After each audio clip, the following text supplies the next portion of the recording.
This is life in the 1900s newspapers, where I read old newspapers to you. Today, we're in the groovy 60s. One of the most iconic things that happened in the 60s was the revolution of the miniskirt.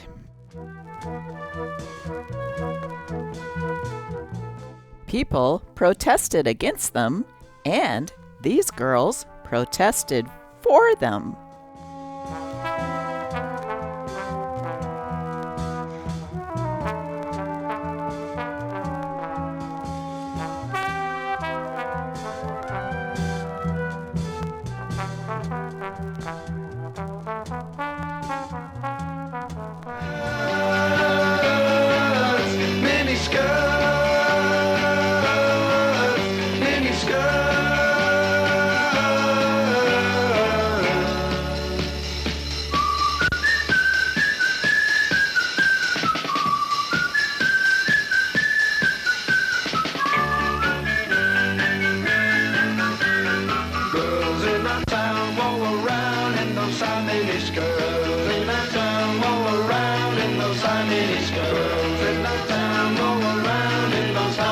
She smiled at me, it was plain to see. From that shapely hip to that shapely knee.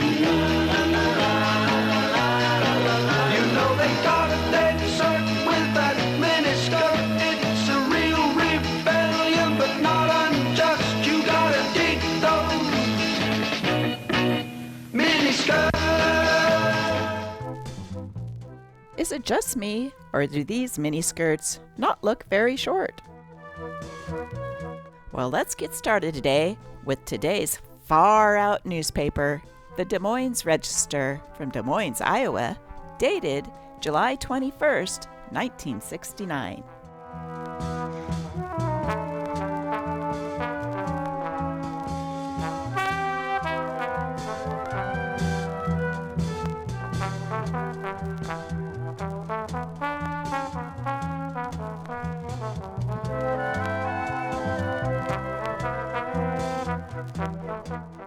The main story in today's newspaper is that man has landed on the moon.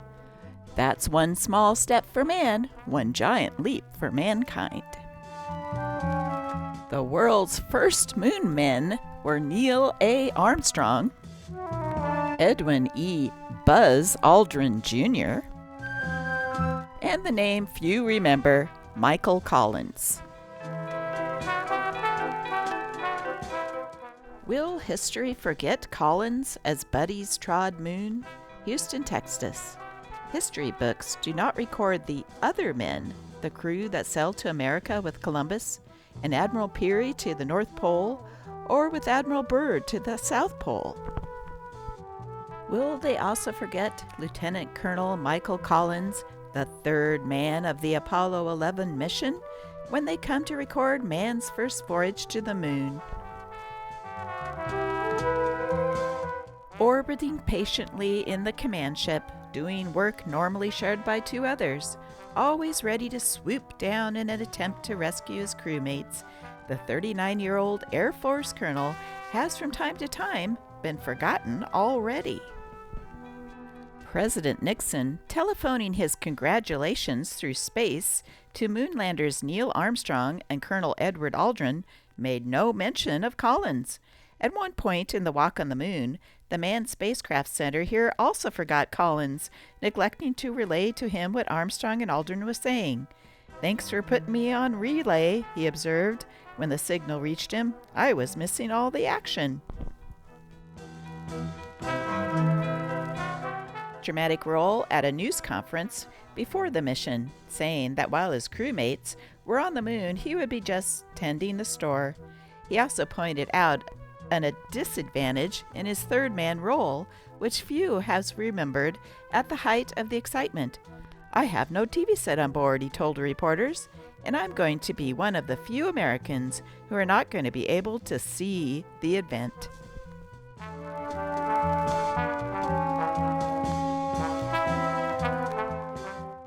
Moon holiday. No mail today. There will be no mail deliveries, and all federal offices will be closed today in honor of the lunar landing of Apollo 11. All non-essential state offices will be closed this morning, but open in the afternoon. The same will hold for city government offices. The 1960s was a decade of protests. Listen to this one. Hunger protest at Space Center, Houston, Texas. About 50 women and children staged a sit-in front of a mock-up of a lunar module at the Manned Spacecraft Center here just a few minutes after 2 astronauts landed a real moon ferry on the lunar surface. The group said they were protesting spending money on exploring space while people were going hungry on Earth. The group attracted the attention of some of the thousands of tourists with placards reading, "Good luck from the hungry children of Houston," and "Hunger hurts." All you can eat. Dinner Monday through Thursday $1.50. Friday, Saturday evenings and Sunday $1.75. Children $1.10 at Dimitri's Smorgas Table. Choice steaks from $1.59. It's Cedar Falls, Iowa. They interviewed some local Iowans, and this is what they thought of the moon landing.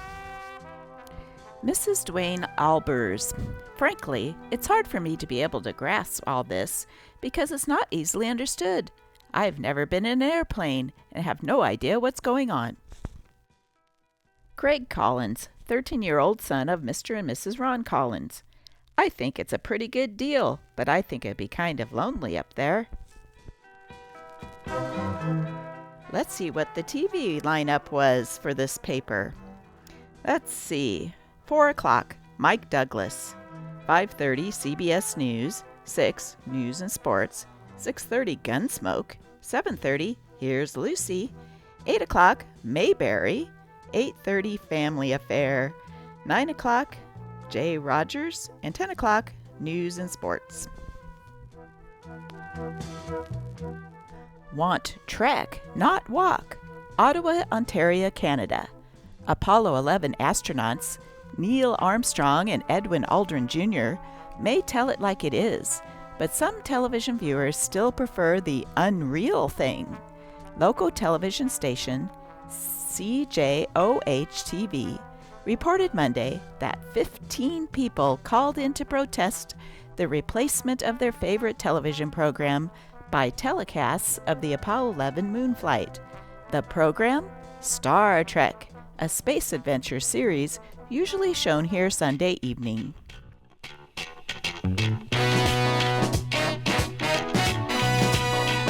You big leg woman, darling, I love you. You don't have to worry, I'll place no one above you. Do your football and do that jerk. When you on the floor, I like to see you work. Now come on, come on, come on, shaking your big hips. Sugar and spice and everything nice. That's my description of my teen queen Jean. One more thing. Broadway Joe's back with the Jets. Quarterback Joe Namath exercises with New York Jets at team's training camp Monday at Hofstra University in Hempstead, New York. It was his first field appearance with team since ending 6-week retirement and bowing to demands of Pro Football Commissioner Pete Rozelle. Chevy 1967 half-ton pickup, V8, radio, heater, new tires, only $1,650. How about a 51 Ford pickup with radio and tires like new for $275? Chevy 1963 half-ton wide box, clean, $750. Was home and had started his own trucking business. But that old truck ride still seemed the same. One day, Jack got mad. Why don't they make a truck that rides like a car? So Chevrolet did, with the new 1960 torsion spring ride that's almost as smooth as a Chevrolet car. Notice how Chevy trucks with new independent torsion spring front suspension absorb rough road shock. And this beauty is easier than ever to load, with lots of cab room for driver comfort. From road to roof, the 1960 Chevrolet trucks are years ahead of any others in durability, and they haul loads faster. Where rough roads used to slow trucks down, a 1960 Chevrolet truck today will haul more, make more for you. They're all new and all trucks. At your Chevrolet dealers now. No matter how bumpy or lumpy or jumpy the road, the driver rides easy and so does the load. Everything smooths right out as never before. With the all-new, brand-new 1960 Chevrolet trucks.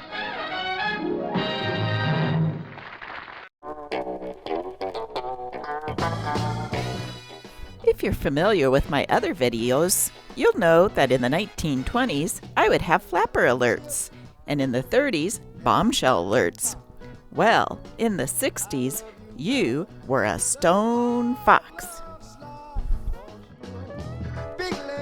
So, I thought I would end this video with a stone fox alert, and who could be the most foxiest? Well, of course it had to be I love you better. none other than Raquel Welch, who looked great, by the way, in a miniskirt, but she was known as the Queen of the Bikini.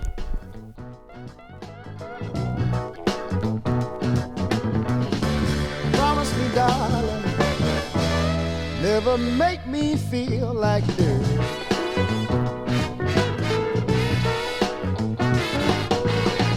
Sure as the vine grows around the stump,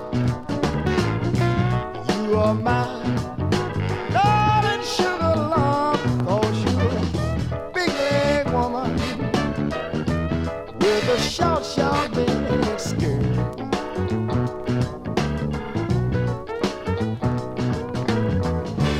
Promise me, darling, never make me feel like dirt.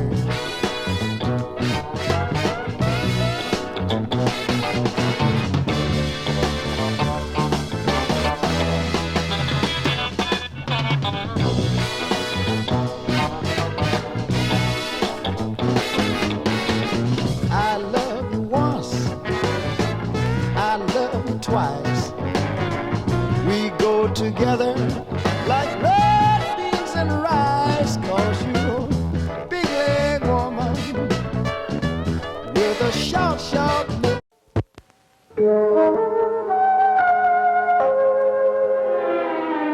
This is the shape of a girl called Fathom. You like the layout? Feast your eyes on Fathom. Raquel 39, 22, 33, Welch. When she slips on her bikini, clips on her grenade earrings, and sets out in search of adventure, things really happen. Fly away with me, sky girl. We'll go racing, chasing the sun. Swallows on the wing around us, and the sunlight shining.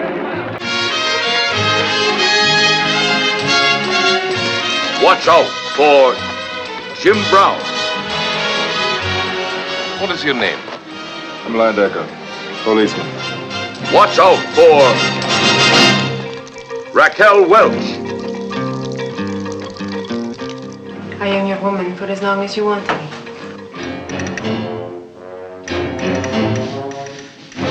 Watch out for Burt Reynolds. You saw all them Indians hung up like a side of beef? After all the trouble we went through to get them rifles? Look, I spent 15 years in the 9th Cavalry. keeping the law and chasing bad Indians. But this one ain't my business, it ain't my fight, and it ain't my job. We should have killed him.